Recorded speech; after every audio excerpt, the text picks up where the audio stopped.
Kanye West, do you really think he's running for president in 2020? No, because why would you wait till 2020? Why not just run now? Like, now would be a great year to run. You got this motherfucking celebrity reality star Donald Trump out there running, and his celebrity is getting him a lot of attention, so why wouldn't you do that now? Well, because you would have had to already start. Well, yeah, you got to start registering all that stuff like that? No, Donald Trump started campaigning like earlier in the year. Donald Trump ain't Kanye. Kanye could have started campaigning right after the VMAs and shot to the top, just like that, because it's celebrity. Would you vote for Kanye West for president of the United States of America? Shit, who knows? To be honest with you, I really don't know. But I know that his popularity and his name would have so many motherfucking kids across the country wanting to vote. All these kids that are just turning 18 now, that are all these kids that grew up on Kanye, who already believe in Kanye, who really don't know much about the fucking presidential process as it is. You know how many new voters voted for Barack? I voted for the first time with Barack Obama. As emotional as Kanye West is, as much of his life is run by emotion, with these rants and everything else like that, you would vote for this guy to run the United States of America? These kids aren't thinking like that. I'm not talking about these kids. You know this isn't a talent show. So if Kanye was to jump into the presidential election, it wouldn't be a talent show about who's more skilled or who's more qualified to be president. Popularity contest. Right. I mean, it's always somewhat of a popularity contest, but then again, this is why you have the Electoral College, because they step in and say, okay, y'all motherfuckers tripping. This is who we're gonna pick. Yeah, so those guys wouldn't even allow Kanye to be president.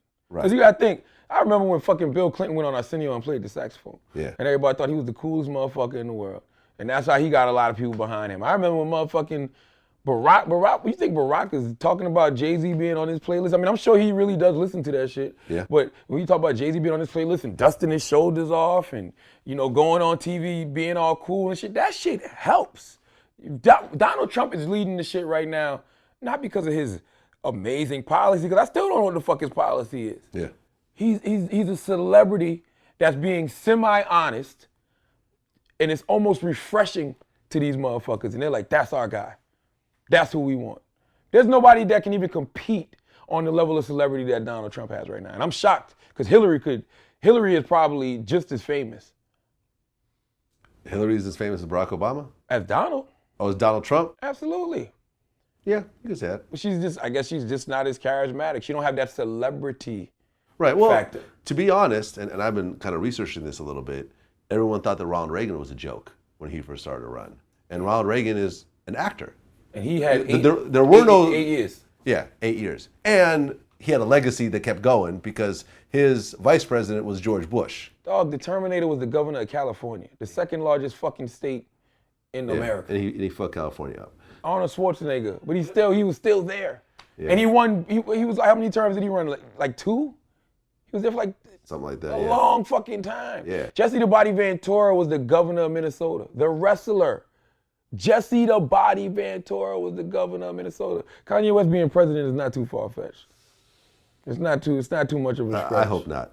I said I hope not. On one of these Vlad TV interviews, I said, yo, one day a Kardashian will probably end up being a fucking president, the way the world is going. All right. And, because Kim Kardashian would be the first lady if Kanye was president. It'd be the first, first lady with a sex tape, I think, in the history. Hey, all the more world leaders. All the more reason people would vote for Kanye. Yo, I don't think y'all realize how fucked up and warped the thinking of the world is right now. Pop culture rules everything around us. Right, especially with social media. Especially with social media. Pop culture is the fucking gas that makes all this shit move right now. I don't care if it's a political thing, Black Lives Matter. Like, all of that stuff gets pushed to the side when it's a great pop culture story. Yeah. All the time, it never fucking fails. Yeah. I just hope Kanye don't get elected as president. Listen, I would actually, I'm gonna tell you right now, I may have to campaign against Kanye West becoming president. Because I could just imagine Kanye going on a rant with like in a meeting with Vladimir Putin or someone like. I could just imagine him meeting with other world leaders. But then again, Kanye might be what we need. And the reason I say that, and I'm not saying I would vote for Kanye at all, but what I'm saying is Kanye is still closer to the ground level than most politicians. You know, Kanye could sit down with a Vladimir and probably be way more diplomatic than an actual politician would. Because don't get it fucked up. Kanye's never diplomatic. Why not? When Kanye says things like, you know, we're all one race, which is the human race. Kanye's very embracing of other cultures. He is very embracing of the homosexual community. Like Kanye is only time Kanye gets mad is when he feels like he's being blocked from something. Kanye probably could sit down and Vladimir would probably like Kanye more than he likes dealing with any of these motherfucking Democrats or Republicans. Vladimir would probably sit down with Kanye and kick it and have a beer and laugh and joke and talk about whatever, go ride fucking bears together as opposed to wanting to kick it with Barack or Hillary. Like sometimes, man, all that policy and all that bullshit got to go out the window because truthfully, what is America's agenda? Because America's agenda is different for different people. Right. Like Hillary's agenda don't have nothing to do with us. Right. Barack's agenda don't necessarily have anything. There's nobody that has an agenda just for a certain demographic, a certain group. Like they're all catering to a certain, like George Bush was for the rich, period. Rich, the 1% of America love George Bush. Well, what about the rest of us? Kanye probably can sit there and talk to Vladimir with an overall arching American view that's probably a better reflection of anything Barack or Hillary could say. Yeah, I don't know if I want Kanye to be in charge of our military, to have access to our nuclear weapons, all that type of stuff. Like I said, he's way too emotional. He's way too emotional. You can't, you know, Kanye is great as an artist because he is emotional. So what is he gonna do, go to war? Yes. We seen that. Yes. George Bush did that a couple times. Absolutely. Barack did that. What is he gonna do, fuck up the economy? George Bush did that too. Like Kanye can't do no worse than anything we've seen in the past fucking 16 years. I suppose. I suppose. I am announcing that I am not supporting Kanye West for president right now. This is what Vlad is saying right now. I'm not against it. You're not against it? I gotta see how it plays out. We'll just be at odds when it comes to that. I'm good with that. I gotta see how it plays out. Stephon Marbury recently retroed the Starbury sneakers. And he went on a Twitter rant basically saying that Michael Jordan doesn't care about robbing the hood and doesn't care about these kids getting killed over his sneakers. Mm-hmm. And he said this before. And I mean, are you familiar with the Starbury sneakers? They're like garbage. $15 sneakers. They're garbage. And he had the nerve to say that they're made in the same factory as the Jordans. Well, you need to go to that factory and fuck some motherfuckers up. Because they making your shit look terrible and they got Michael Jordan shit looking amazing. They got LeBron James and Kobe Bryant shit looking amazing. Whatever that factory is in China, you need to go there and fuck some motherfuckers up, Steph. Because your shit is garbage. Okay. Do you think that Michael Jordan's robbing the hood? No, I don't think he's robbing the hood. And I don't even, first of all, let's be clear about two things. Stephon Marbury sells sneakers. So when you sell sneakers, what do you want to do? You want to go against people, you want to go against your competition. So right now, all he's trying to do is disparage his competition. Okay. Well, I don't think Michael Jordan's robbing the hood no more than I think Apple's robbing the hood. Because motherfuckers get robbed over iPhones. They get robbed over iPads, but ain't nobody standing outside Apple saying, yo, y'all motherfuckers is fucking up the hood. Y'all need to stop putting these iPads in the hood. Y'all need to stop putting these new iPhones in the hood every motherfucking few months. Ain't nobody saying that. So why are you pointing the finger at Michael Jordan? Well, to be fair, yes, Stephon Marbury is competing against Michael Jordan in terms of selling sneakers, but Stephon Marbury is selling the sneakers for essentially cost. He's not really making a profit on these. You should sell those garbage ass sneakers for cost. They're selling for $15. You should sell those garbage ass sneakers for cost, Vlad. Like I hate when people say that. Like, listen, I respect what Stephon Marbury's heart is at. Yeah, I mean, as far as having affordable sneakers, but they not fly. You know, you from the hood, Steph. You know that kids like fly shit. So why are you giving kids these whack-ass sneakers? If he was making some sneakers that was on the same level of Jordan quality-wise and selling them for $15, I'd salute that man all day. But them shit is whack. and you know that they're whack. And guess what? You cause violence with your sneakers too. Because I've seen kids cry because they got a pair of Starburst. I don't want to wear these, mommy. Mommy, I don't want to wear these. No, mommy, don't make me wear these. Your kid's going to tease me. And then when you put them on and the kid motherfucking teases you, now I got to punch this kid in the face for teasing me. Because your kid, you know how kids are. If I got on a pair of fly-ass Yeezy boots or some fly-ass Jordans, one of those. One of those $15 Starburys. Like, knock it the fuck off, man. Stop acting like you doing something so great for the motherfucking hood when your shit ain't even on the quality of the people you shitting on. Stop it. Meek Mill announced that he's coming out with a new Drake diss record with the Sauce Twinz. He did? Yep. Yep. You know, Is that real? I didn't see that. Yeah. Meek Mill and the Sauce Twinz prepare to release a Drake diss. According to Meek Mill and the Sauce Twinz, when the collaborative track drops, the streets will be up 3-1 against the geeks.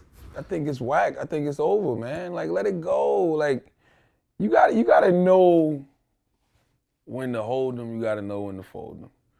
You gotta know when to walk away. You gotta know when to run. Like, Meek took an L. It is what it is. That don't mean Meek's career's over. That don't mean Meek's still not a viable artist out here. When I see stuff like that, all you're letting me know, Meek, is that shit's bothering you. Yeah. It's bothering you. Because I saw you on your Instagram and you was like, yo, the streets, what he said, I made $1 million a week and they telling me that I took an L. And you laughing and you smiling and you already got on and said you're not trying to partake in the beef. You already took your diss record down. So for you to come back out and do that. He didn't take his diss record down. There was some copyright infringements. Oh. Yeah. Well, for you to come back and do that, nah. And then you had to go get the Sauce Twinz. The Sauce Twinz put out a diss record on Drake already. So it's like Drake bodied you by himself. So you going to go team up with somebody to make a proper Drake diss record? No, Meek. Leave it alone. You can't reheat cold French fries. It's done. The moment is past. It's over. Like, let it go. You know what people are going to say in the comments, right?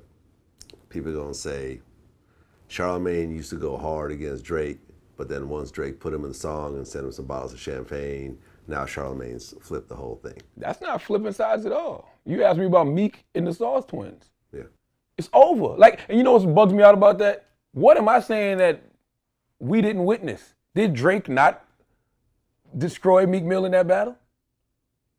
Most people say that Drake won. Majority of people. 95% of hip hop. Yeah. The other 5% is Meek's crew, the Dream Chasers, and some people in Philly. 95% of hip hop will say Drake destroyed Meek Mill. So how, just because Charlamagne got sent bottles and his name is in the song, how is my opinion any different than the reality of the situation? And if I was in Meek's crew and Meek say, I got this record with Sauce, I'd be like, nah, Meek, leave that alone. You know what Meek should be coming out with? Another dope record, period. Yeah. Just drop another hot record. Fuck a Drake diss. Drop the Dream Chasers 4. Just come out with some more fucking music. Flood the streets with dope Meek Mill music. Fuck, because all you doing now is reignite. Because if that shit is not on the level of back to back, which is still on the radio right now. Yeah, it still is. In heavy rotation. And being played in the clubs. And being played in, I told you that last time I was here. It was the hottest record in the clubs when I was here. Yeah, but in the club it goes. And I tell y'all all the time, the greatest diss records in the world are the ones that play in the club. Hit them up. Dre Day. You know why? Because nothing infuriates your opponent more. That's where these guys live. So not only did I do a diss record, I made a hit record. I made a record that's charting on Billboard and a record that is probably the biggest record in the club right now. For you, if it's not on that level, you're done. Drake done came with the Future shit, with the mixtape. Like, yo, you got to know when to let somebody get their W. He got their W. He won a war. I mean, he won a battle. Drake did. Meek, now you got to focus on trying to win that war. Yeah. And that war is just making sure that you still have a viable career 2-3 years from now. And I really like Meek as an artist.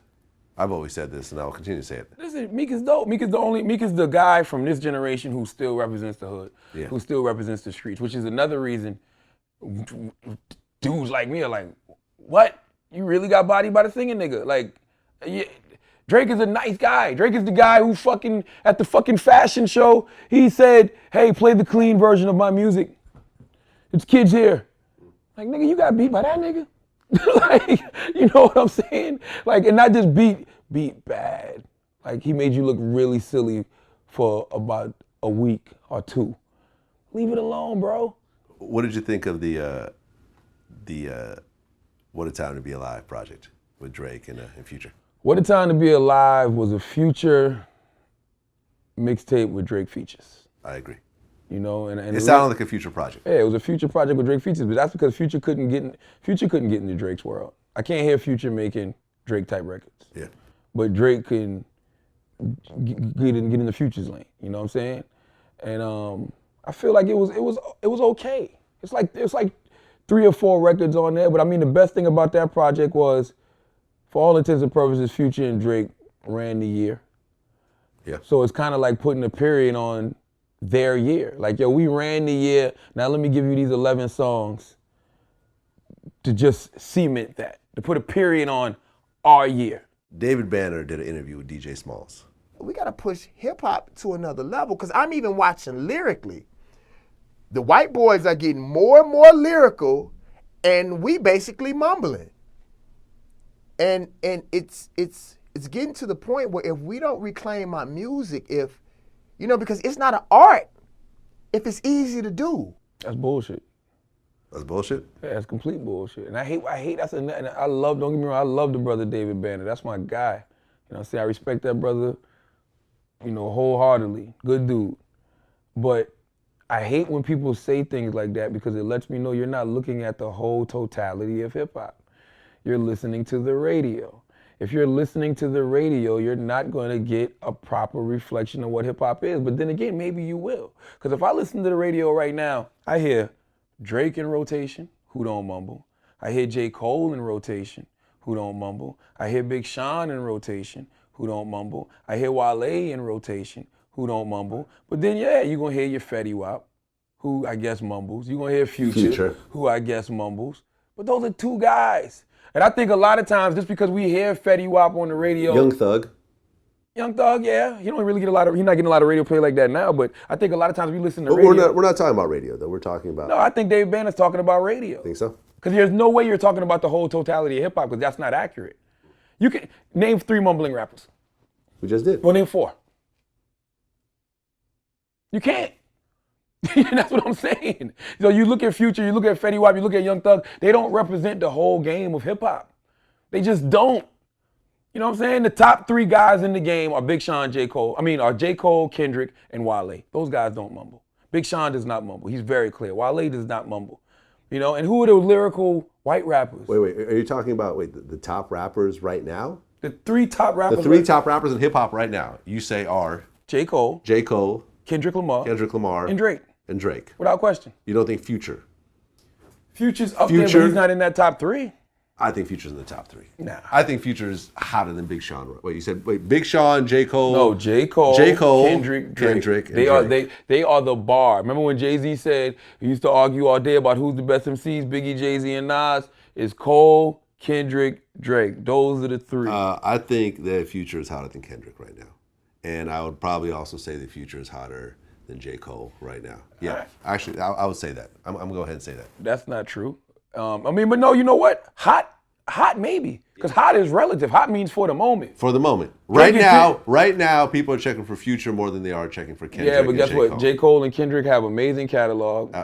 Kendrick has 2 albums. And Section 80 mixtape. Okay, fine. You know what I'm saying? Kendrick's going on tour next month. J. Cole's been on tour all year. Like, J. Cole's platinum with no features, no single. I understand that. But in terms of the impact, I believe that Future has more impact than J. Cole and Kendrick now. You're being a prisoner of the moment, because you got to think about right now. But I'm saying the moment. Of course, I'm a prisoner of the moment because I'm talking about the moment. Maybe if you October 2015, he may be hotter. Yes, but he's not. Cole, Kendrick, and Drake are those guys. And if you don't get me wrong, Future is getting into legendary status because of just everything he represents, everything he stands for, like certain lingo, like motherfuckers is sending out pictures of Gucci flip-flops just to let niggas know I'm fucking your girl. Right. You know what I'm saying? Like, don't get me wrong, Future's he's getting into legendary status. And all these guys are getting into legendary status, but I see overall impact broader from Kendrick, Cole, and Drake. Because Future is still for the hood. Future is still for the street. Future's for the trap. Future's not impacting middle America. Doing an album with Drake is taking him out of the hood quite a bit. Or you can look at it the other way. Maybe Drake did that to get in the hood. To get further in the hood. Because if I'm Drake, if I'm listening to Hotline Bling, if you listen to the singles Drake put out like Hotline Bling, yeah, you know, that's singing. I can get that off because of what I did this summer with Meek, with the Charged Up and Back to Back, and because it is What a Time to Be Alive mixtape. Views from the 6 might be all like Hotline Bling for all we know. We don't know. But if it is, it'll be cool because he already cemented himself in the hood. So maybe it's not about Future getting with Drake and Drake taking Future farther. Maybe it's about Drake jumping on this because he's got a plan. The boy's strategic, man. Yeah, definitely. He's very strategic. So if I'm gonna jump on this What a Time to Be Alive, yeah, let that Hotline Bling fly. T.I. went on The Breakfast Club and he talked about distancing himself from Iggy. Mm-hmm. Iggy responded and said that she still signed a Grand Hustle and she didn't think that the radio was a good place to talk about business matters and stuff like that. How did you take that? I took it as the blogs reaching for a headline, because that's not even what, and the blog said T.I. says he no longer does business with Iggy Azalea. That's not what T.I. said. What did he say? T.I. said that, you know, Iggy and her team were doing their thing, and he said that he's tried to intervene and, you know, put out a lot of fires that were going on in Iggy's career and Iggy's life, and when he saw that she wasn't listening, he decided, yeah, I'm gonna fall back and let you figure it out. He ain't say I don't fuck with her no more. She's dropped from the label. He specifically said we still do business together.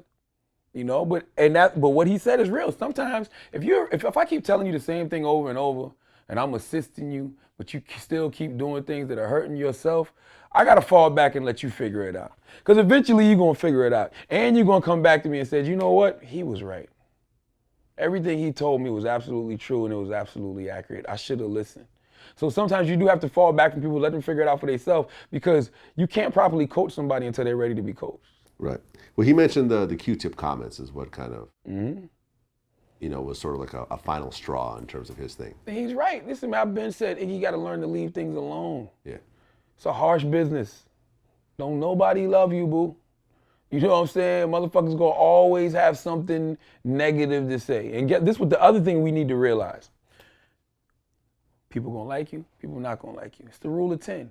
And the rule of 10 is 3 people gonna like it, 3 people not gonna like it, 4 people not even gonna really give a fuck about it.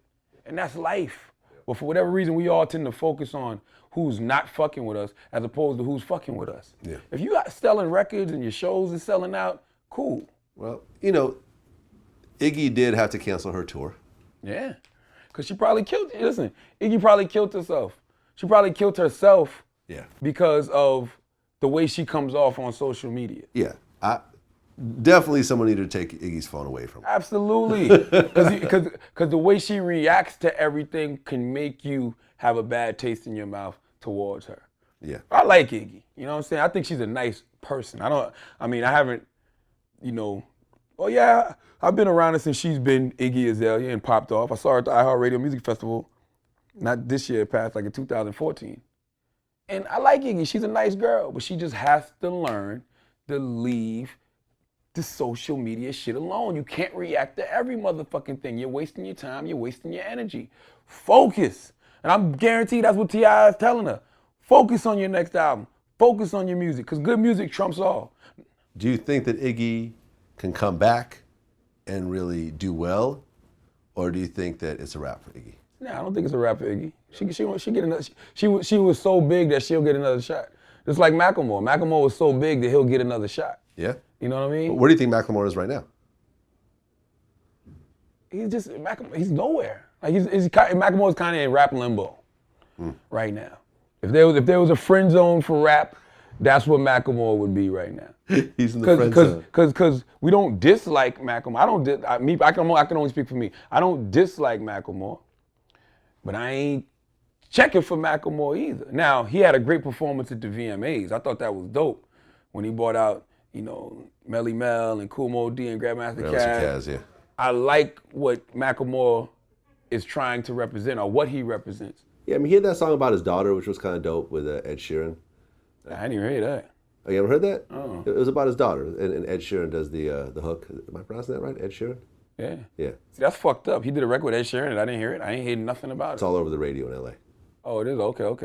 All right. But like I said, I don't dislike him, but I ain't trying to fuck him. It wasn't his in the rap friend zone. You know what it was? He didn't. I don't know. I don't think he has a video for it. And it wasn't his official single. I actually talked to his manager about it, and he said that was just something they threw out, as a lead-in to their main single. But even the main single was kind of weird. Downtown.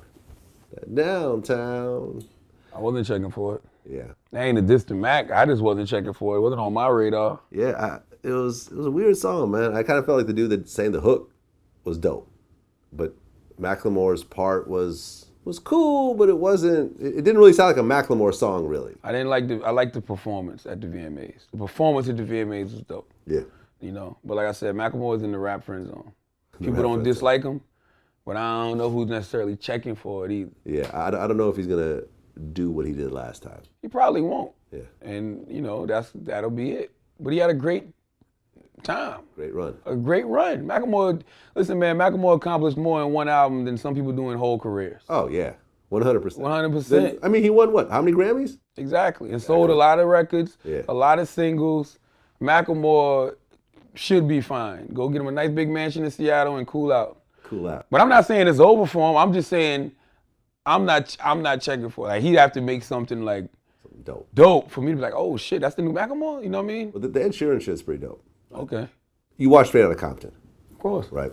There was a scene in Straight Outta Compton where EazyE shows up to the studio and Suge was there and Suge's boys beat him up real bad and, made him sign the contract and stuff like that. So BG Knockout was super close to EazyE. He'd stay at his house and so forth. And, they hung out real tough. He went to his funeral where the only other NWA member to go to the funeral was DJ Yella. But he was there and so forth. And he brought up an interesting kind of story. He said that Dre called him, to meet with him to sign over, sign him, get him out the contracts or release him or whatever. But when he get there, Suge was there. So they was in a hotel room. Suge had dudes hiding in the closet under the bed. And when he get up there, Suge locked the door.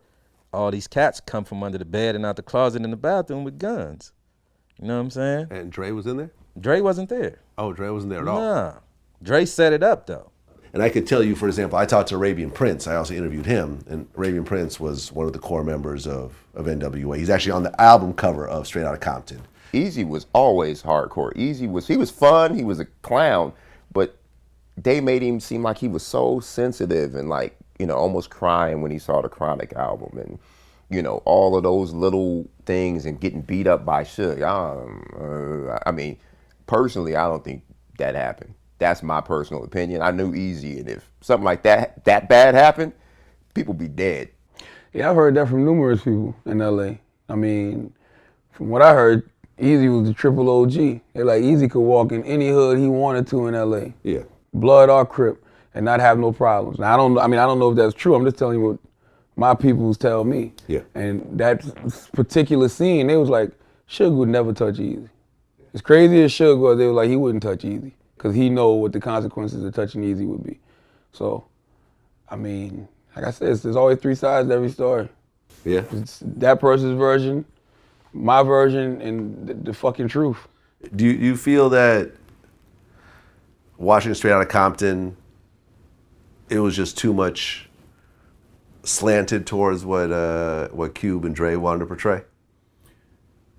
Of course it was, but It was their movie. yeah, the survivor lives to tell the tale. Right. Dre and Cube have survived.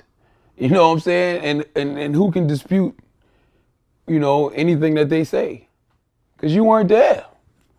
Yeah. Oh, for example, like the scene about how EazyE was going broke and had to move into this crappy little house. I didn't understand that. And the reason I didn't understand that, because I thought EazyE was still eating off all of them. Plus, EazyE had Bone at the time. Bone, right. And the Compton City G shit was selling. Like, Yeah, I mean, Bone was huge. So I didn't understand. Like, and they never explained. Like, everybody, because I interviewed both BG Knockout and Cole 187 them, who was the main producer after Dre left. The fact that they tried to make him look like he was broke, he bought weed and all this shit, he was finna start slanging. All that shit was bullshit. EazyE was rich as fuck. One of the things that was interesting in the movie that I didn't actually know about was EazyE had to downgrade his house. Nah, I don't. You don't know about that? Don't quote me on that. Well, I'm not saying you said that, but you saw the movie. Yeah, I seen the movie. Yeah. He was living in the big mansion, and then suddenly they had him in some middle class shit. Right, exactly. Is that true? I never saw that. You never went to his house like in the later times? No, I mean I never saw that. I never seen him, and he ever gave me no indication that he downgraded houses. Okay. So I can't say it either or. I mean, okay. The house I went to was a big, beautiful house, and he didn't say anything like, "Oh man, it's all bad. I got to downgrade a house." He never said it to me. He must have been a secret. I understand it's a movie, but you know, when you're dealing with people's likenesses and you're dealing with people's legacies, you got to really watch how you portray certain situations. You know what I mean? But that could have been inside information that we didn't know. EazyE may have really been in debt or going broke, and maybe they knew that, so they put that in the movie. I don't know. You know, I just couldn't understand it. I wanted to know how and why. The selling of the weed, and selling weed and so forth. Exactly. I heard that was bullshit. Because in my mind, I'm sitting there like, all right, hold up now. Didn't he have Bone Thugs around this time? Like, Ruthless was still popping. Even MC Ren was on Ruthless. He was platinum. Was he? Yeah, MC Ren went platinum. Kiss My Black Ass was I platinum? don't remember which album it was, but MC He had Ren one album. It's called Kiss My Black Ass. that one went platinum. MC Ren had a platinum album. So it's like, if MC Ren had a platinum album, then later on you got Bone Thugs and Harmony, how did you go broke? Yeah, that's what I'm saying. I didn't understand that. I didn't get that. But I do feel like the movie it made Dre look like a superhero. Like, Dre didn't have no flaws. I think Dre would have did great by showing shit like the domestic violence. Right. You know what I mean? Well, it would have showed the growth of him as a man. It would have showed the evolution of him as a man. And it wouldn't. You can never appear too perfect. You gotta have some dirt on you, man. I don't trust people that appear too perfect. well, we interviewed Michelle A. Now, you had mentioned there was some abuse that kind of happened between you and Dre. Yeah. How bad did it get? I had 5 black eyes. 5 black eyes. Yes. So you were getting punched in the face and that Oh, type of I was thing. getting dragged on the floor, shot at. Yeah. Shot at? You should have showed some of that, man. Like I Should've showed said, some of it, yeah. you can never appear too perfect. And they made Dre look like a motherfucking superhero. I mean, on down to the point. Oh yeah, or for example, like I heard Dre never stood up to Suge. Remember he went in the studio, was like, "Fuck this shit." He punched beating some people gang up. member or whatever else. They were like, "Nah." Running from the LAPD as a black man and taking them on a high-speed chase and just getting out the car when you felt like it and dropping to your knees and fucking getting handcuffed and nothing happened. Yeah, right. Like, they made him look like too much of a superhero. Yeah. And I mean, like I said, man, I don't trust nobody who appears too perfect. You gotta have a little bit of dirt on you. Right. And I think he'd have served himself well by showcasing that. Well, and Ice Cube looked like a superhero also. Cube didn't really look like a superhero. And the reason Cube didn't look like a superhero was because Cube, he looked like he was getting robbed by EazyE. Okay. You know, he looked like he was getting robbed by Jerry Heller. And Well, but so was Dre.